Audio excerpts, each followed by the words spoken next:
What is up, everybody? Welcome to another episode of the Operation Game Night podcast, the only board gaming podcast there ever was. Joining me, as always, the co-peddler on this bicycle built for two, Clayton Gable. How you doing, Clay? I am doing great. Missing out on the big fella, Jared. We're all big fellas here, but he would be considered the El Grande of this podcast. He is the El Grande, the big papa, the El Jefe. But we will be missing him today because he's got family in town. So, if you may have noticed this past week, we shifted our schedules around a little bit. From going forward, we were going to do a Monday, Wednesday, Friday schedule for debrief, special ops, and then over the fence. 3 episodes per week is a little bit too much for us to handle at the moment. Life got in the way of board gaming got in the way of podcasts, and around and around we go. So going forward, we will shoot for a Tuesday, Thursday release schedule, midnight Eastern time on Tuesday and Thursday, but we aren't going to set a scheduled release for what topic we are covering each bout. So it might be a couple of debriefs in a row. It could be a couple special ops. It might be an OTF sprinkled in there every once in a while. But we just want to make the most out of our time, the most out of your time as the listener, and we hope to keep this thing rolling. We are almost at 1 year, Clayton. Can you believe that? I actually can. I can't remember a time without this podcast. Life started when we started this podcast. That's correct. That's how it feels. Yeah. So in order for us to bring you better content more often, we're just going to shoot for that Tuesday, Thursday window, and we're going to keep this thing rolling for as long as we can. Till the wheels fall off. Heck yeah. I got a wobble, but I'm going to keep on rolling. That's right. Wobbling like an El Camino, but today we're talking El Grande. Clayton, you played El Grande, the classic from 1995, published by Hans im Glück. Is that the copy that you played? I did, yeah. Nice. Artist or designer is Wolfgang Kramer, the legend Wolfgang Kramer. Richard Ulrich, Doris Mathaus, and Stefan Sonnenberger does the art. Clay, why'd you go back to this classic? Guys, I gotta give credit where credit's due. Decision Space, the podcast. Oh, the guys on there, they just rant and rave about El Grande and how great it is. I'll be honest with you, the cover looked boring and old, and I had no interest in playing it until I heard these guys talk about how awesome of a game this oldie but goodie is. And I tread lightly here because we are talking about board game royalty, if you will. Oh yeah. This is, you said 1995. It won the Spiel in 1996. In 2025, it got inducted into the Board Game Geek Hall of Fame. So this game's been around. It's well regarded, and it stands the test of time, in my opinion. But let's talk about it. So in El Grande, it is area control at its purest form. All right. All you're doing on your turns is placing caballeros out onto the map and moving caballeros around the map in order to have the majority of people there when the scoring rounds come up. So how this plays out is everybody has a hand of power cards. So there's 2 interesting card play dynamics that happen each round of the game. So the first thing that happens is everybody has their hand of power cards that go 1 to 13. Everybody's got 1 to 13. The first player plays one of their cards. The higher the number card means you get to go first in the next phase.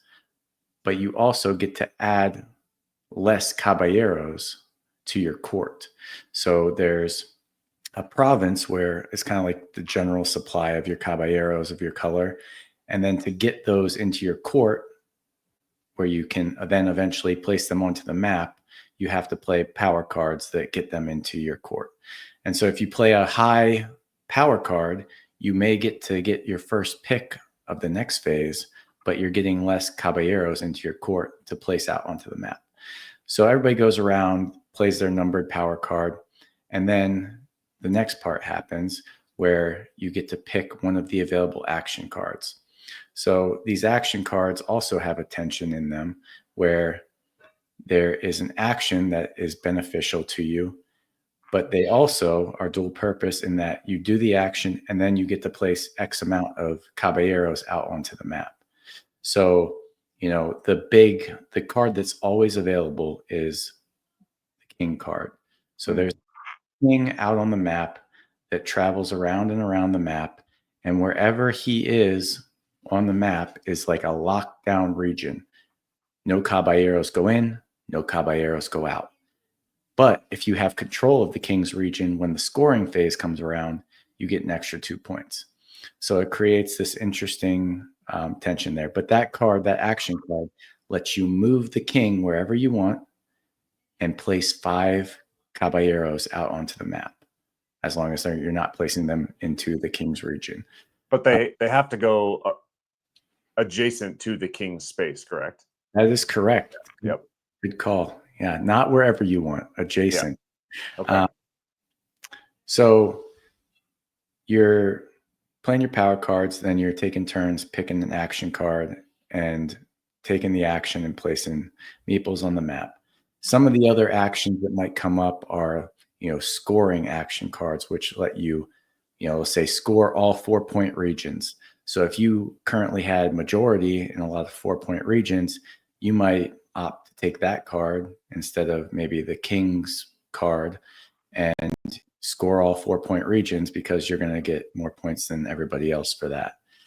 So you play 3 rounds and then a scoring phase happens. Now this is interesting. There's this little castillo on the side of the board.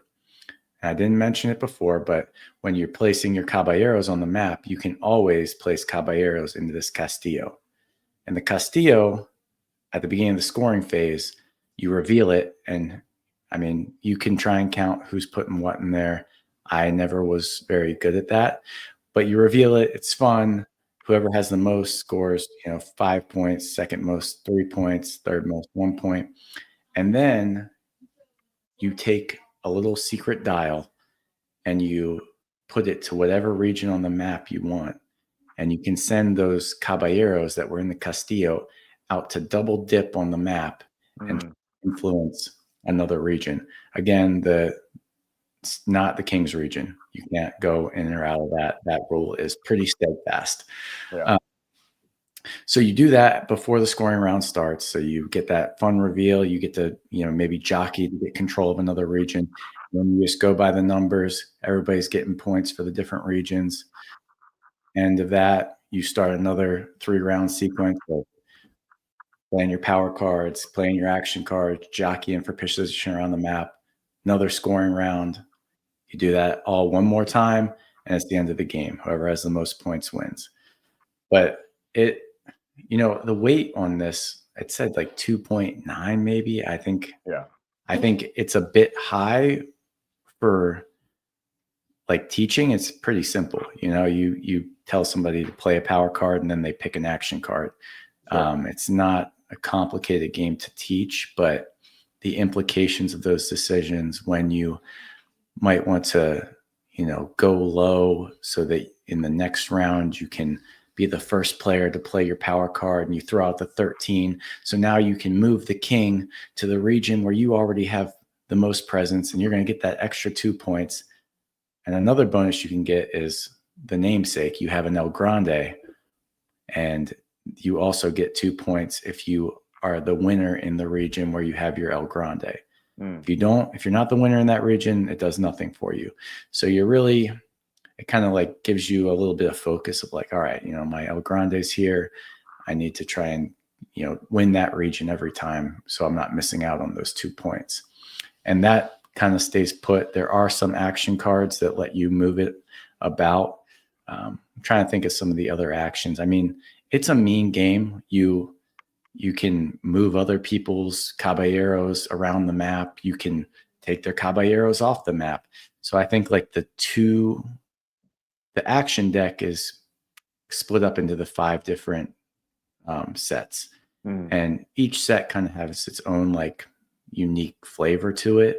So like I think maybe the 3s all let you place 3 caballeros out on the map and kind of have a scoring criteria.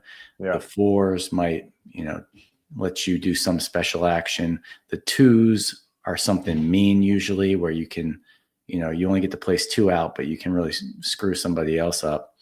And it's just 2 very clever, interesting mechanisms in like auctioning for that turn order and then choosing the right action card at the right time to try and optimize your point scoring.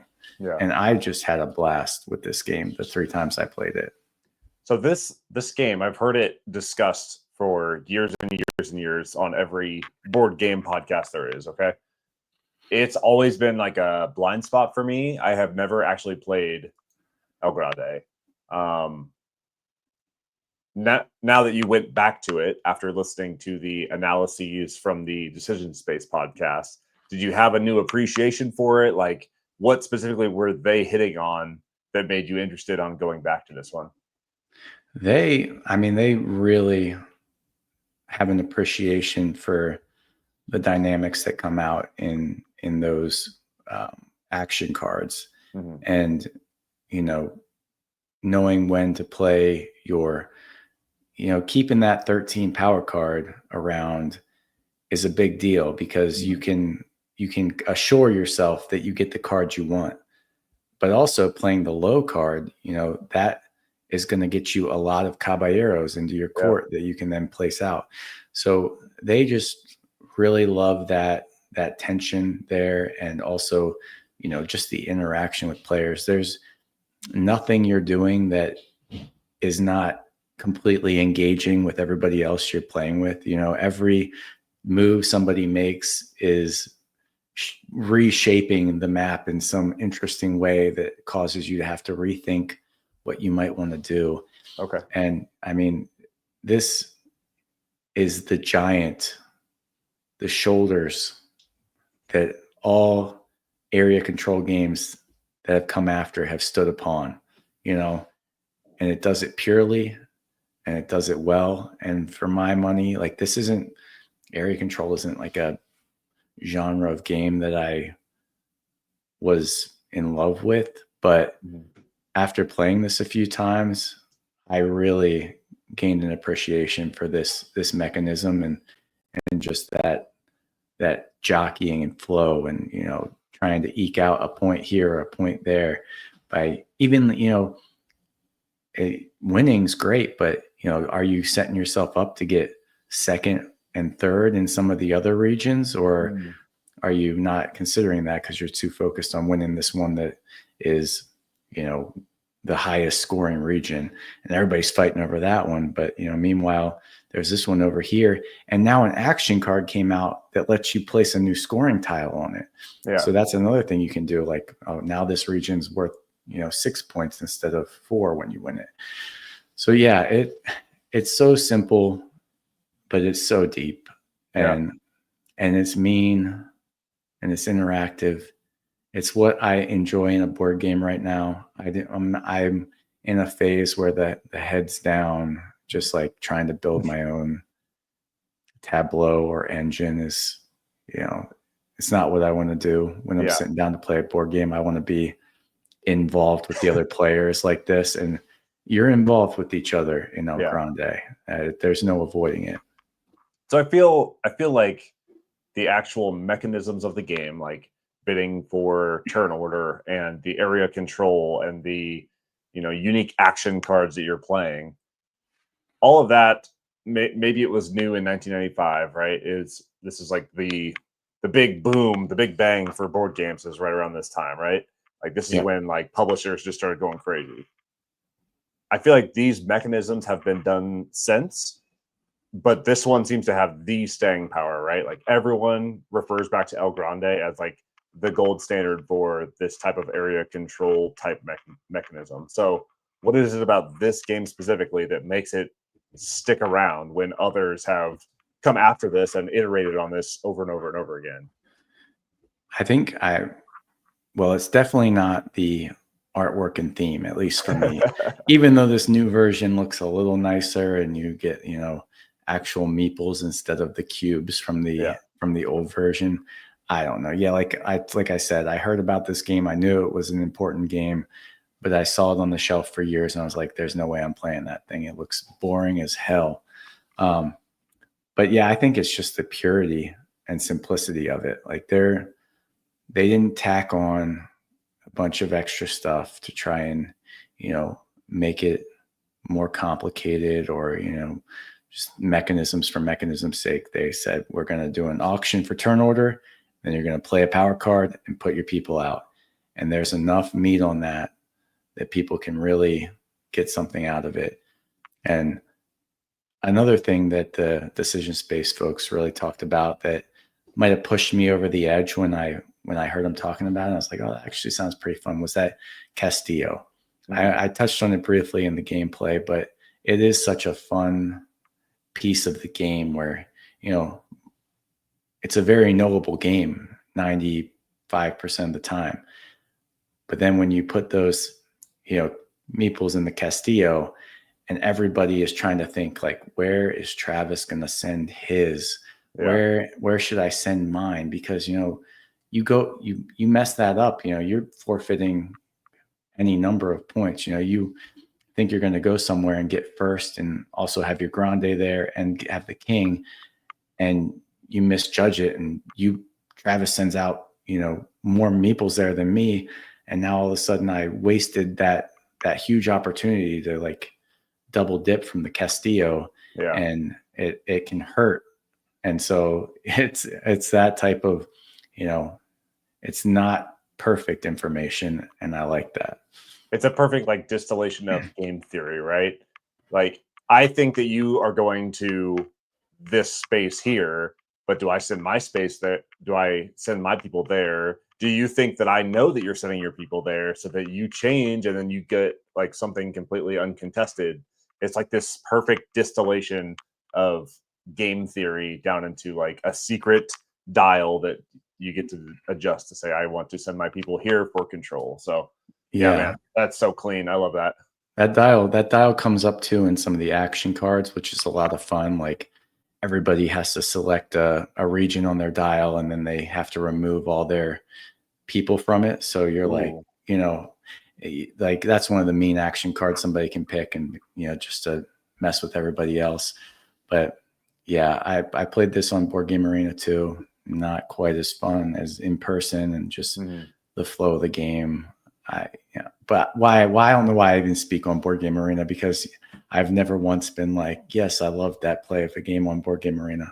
Yeah, that's fair. That's fair. But it's on there for anybody that wants to try this out. If you're listening to this and you're like me, and you're looking at it and think the theme looks boring and the art looks boring, I promise you the gameplay isn't boring and it's easy to get into and you will have a good time. I mean, I imagine, unless you get really butthurt and don't like people messing with your stuff, because that's going to happen. And that's just the game. Like there's never a round where your plans don't get messed up. Yeah. And it's just adjusting and reacting to that and trying to, compensate where you can. So El Grande certainly earned its place on my shelf, and I've been itching to get it played again. When you played it, how many players did you play it at? 4 every time. We played it 3 times in a row. Oh, dang. At 4 players, yeah. I brought it over to a little game day we were supposed to have. I was just like, you know what?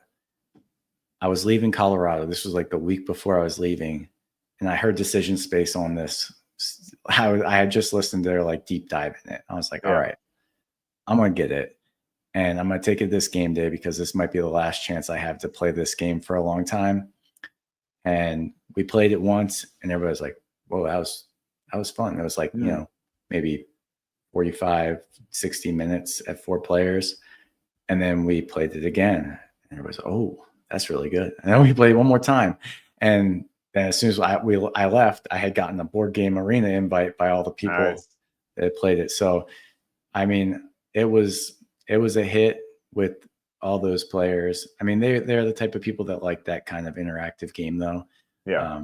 So, it's tough to say. Your mileage may vary, but yeah. Do you have it, Travis? I don't have this. I've never played it. I've never had the opportunity to play it. Like, I've never shown up to a game night and it's been sitting on the table like, hey, you want to play El Grande? And I've turned it down. Like, just never had the opportunity. I've always heard people bring it up in conversation or bring it up on podcasts, but I've never actually had the opportunity. And now I'm very curious. Yeah, you should do it. Yeah, I'm definitely. Have I made you want to play this game? Yes, you have. Games that have simple rule sets and that are easy to learn and difficult to master are my jam. I love that. And plus, if you can play it in 45 minutes, that's a bonus nowadays. So, yeah, I mean, that was probably generous. I think there's a short version, like a quicker way to play. I think you only play maybe 2 scoring rounds, which is 6 total rounds then. But yeah, that like 3-round act also just like keeps a nice game flow where it's like 3 rounds of doing stuff and then you score. Yeah. And 3 rounds of doing stuff and then you score. So like that 3rd round in every set is like kind of carries a little more weight. And so people are like, man, am I holding on to my 13 for that one? So I can, there's just a lot of cool decisions and rewarding feelings. And yeah, it's good. But I will say if you heard this and you're like, maybe Clay did a decent job talking about it, I implore you, go listen to Decision Space talk about this game. Those guys, they love this game. They've played it hundreds and hundreds of times versus my 4, and they have the full depth and appreciation that a game that's in the Board Game Geek Hall of Fame deserves. So, yeah, don't sleep on this oldie. I feel like every time people online, they start posting, they're like, have you played these 100 greatest games of all time? And it's a lot of the, the Hall of Fame board games. I always feel like I'm just left so wanting for my list of played games because there's some of these classics that I've just never gotten around to, right? Like for the longest time, I had never played Agricola. I had never played El Grande. Yeah. There's so many of those games that are still out there and I love that because I can appreciate all these new things for what they are. And then it's always great to go back and say, well, this is where that came from. And El Grande is one of those like case studies where you can go back and appreciate it for what it is. And it still stands up to those new, heavy, shiny boxes that are sitting on your shelf. Yep. And it stands on its own and it can hold its weight. Yeah, it is interesting going back to games like this. And it's just like, you can feel it almost, it's like a whole different design philosophy that like we've come up in the last, 10 years or so in board gaming, which is, it's a decent bit of time, but there's a whole history of board gaming back there. And we've been, come up in this kind of like Care Bear era where, you get bonuses every time someone takes an action, things like that are kind of like the palatable design standard of the day. Yeah. And these games from the 90s, they don't care about that. They're just like, we're going to give you some tight mechanisms and let you interact with your other players. And it's going to be fun. Yeah. I love that. They don't, and plus like the Euros of old, right? It's not relying on any sort of fancy artwork. That's for damn sure. Like the mechanisms stand on their own and they're so distilled and pure that like you can really get a sense of what makes this game shine without all the fancy bells and whistles that you would normally associate with a game of this caliber today, right? Yeah. Yeah, that's awesome. Cool. Yep. Well, thank you for sharing. I'm excited to play this one. Yeah, I hope you get to. I mean, if you want to, I hate to even offer it because I hate people's experience of a game to be on Board Game Arena, but feel free to fire up a game with me on Board Game Arena and, some randos. We'll give it a shot. Yeah, I can invite you and some of the guys I played it with before because they know how to play. If you're into it. Yeah, I'm into it. All right. Can I give a quick 3-minute shout out for another game? Yeah. I hate to hijack your debrief. Wow, I feel very hijacked. This has been burning in my heart that I need to tell you as somebody that was a prior Marvel Champions player that has no longer played it or sold the copy. Talking about you. Oh, I thought you were talking about yourself. I was like, I did not. No. I need to give a shout out to this game, published by Fantasy Flight Games, Marvel Champions. It's been going on for 10 years plus now, and they had this pretty big lull in the middle, right? Like, started off strong, initial wave of characters, super thematic, great, awesome to play. Mechanics are relatively streamlined. I know that you got frustrated digging in the rule book a lot. Mm-hmm. Okay. How to dip, right? Like, some of those expansions were of varying quality. Some people liked what they were getting, some people were not. These past two expansions, or three big box expansions that they've done, being Next Generation, Mutant Genesis, and Agents of S.H.I.E.L.D., are phenomenal. They're so good. I have been high on this game for the past couple of expansions, and it seems like the community at large is also very hot on this recent surge of this game. They've released great characters that fit in well with the old. They're doing this cool thing now where they're actually like doing other iterations of the same characters they've already released.